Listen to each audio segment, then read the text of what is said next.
Sports are shaped by moments, brilliant, heartbreaking, and everything in between.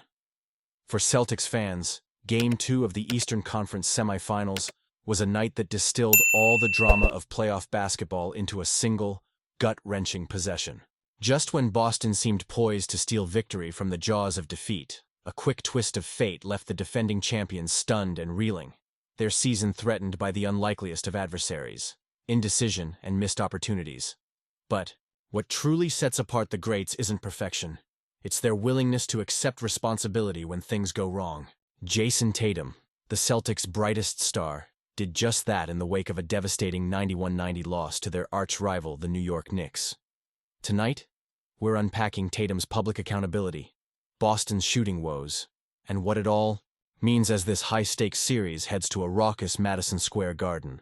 The decisive play, pressure mounts, and opportunity slips. The stage was set. Boston, trailing by 1 point with just over 12 seconds remaining, had the ball and a chance to salvage Game 2. Out of a timeout, it was clear who needed the ball. Jayson Tatum, the franchise centerpiece, the man for big moments. But as Tatum drove diagonally into a packed paint, the Knicks' defense, led by the versatile Mikal Bridges and relentless OG Anunoby, swarmed, cutting off every angle. The ball never found the rim. The Celtics never got a shot off. And time expired. In the fallout, Tatum didn't mince words. "I just kind of made the wrong read. Went into a crowded area. Obviously, if I had that opportunity again, or the next time it presented itself, just have a different outcome. But I take responsibility for us not at least getting a shot up at the end of the game." It was both an admission and a lesson. A star taking the blame so his teammates didn't have to.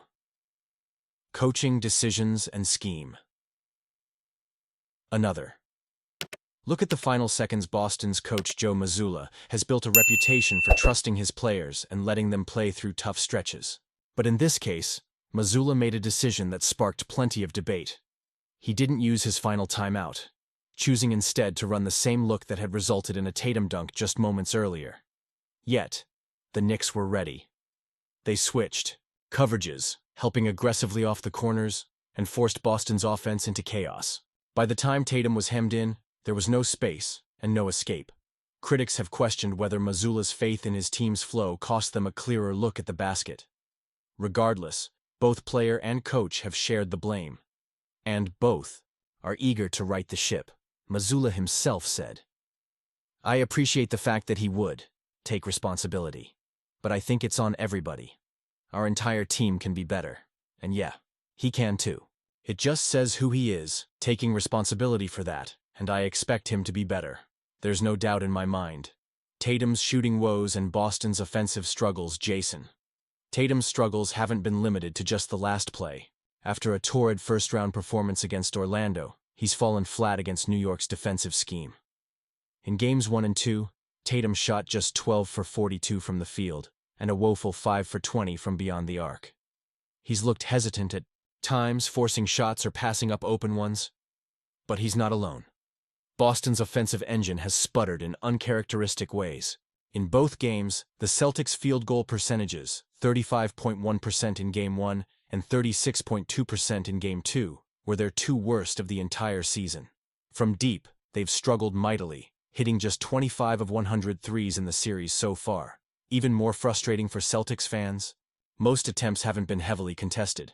Using NBA player tracking data, a whopping 75 of Boston's three-point shots in the series have been classified as open or wide open. They're just not falling. The psychology of a slump, staying true to identity. It's natural for fans and analysts to point at shot selection or scheme, but Tatum insists that execution, not identity, is the culprit.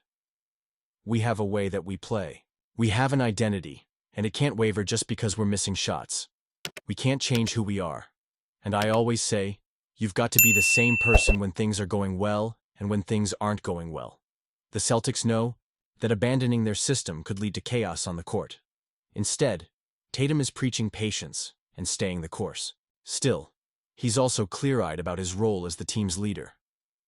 "I take full ownership of the way that I've played in this series, and I can't sugarcoat anything. I need to be better. I expect to be a lot better." Championship. Team tested. What's next for Boston?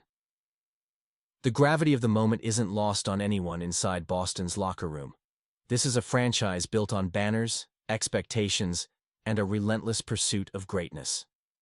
Twice in this series, the Celtics have built and squandered 20-point second-half leads. The defending champions suddenly find themselves down 0-2, with the next test looming in New York's legendary Madison Square Garden. Still, the mood isn't panic, at least not publicly.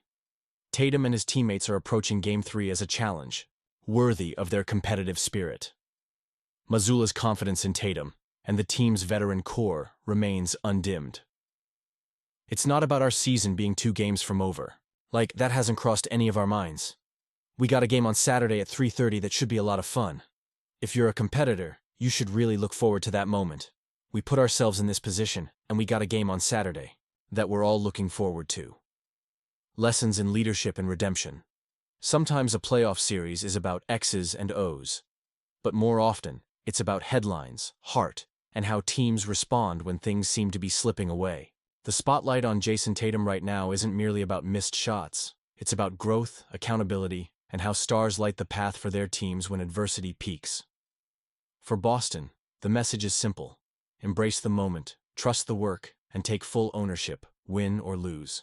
If Tatum can bounce back, the Celtics could easily flip this series. But if the struggles persist, we may be witnessing a stunning chapter in NBA playoff history. Your turn. What's your message to Tatum and the Celtics? Celtics Nation, it's your move. Do you believe Tatum and Boston can turn things around at the Garden in Game 3? Should Coach Mazzulla tweak the late-game strategy, or is it simply a matter of shots finally falling? Who needs to step up, and how should the Celtics approach this must-win moment?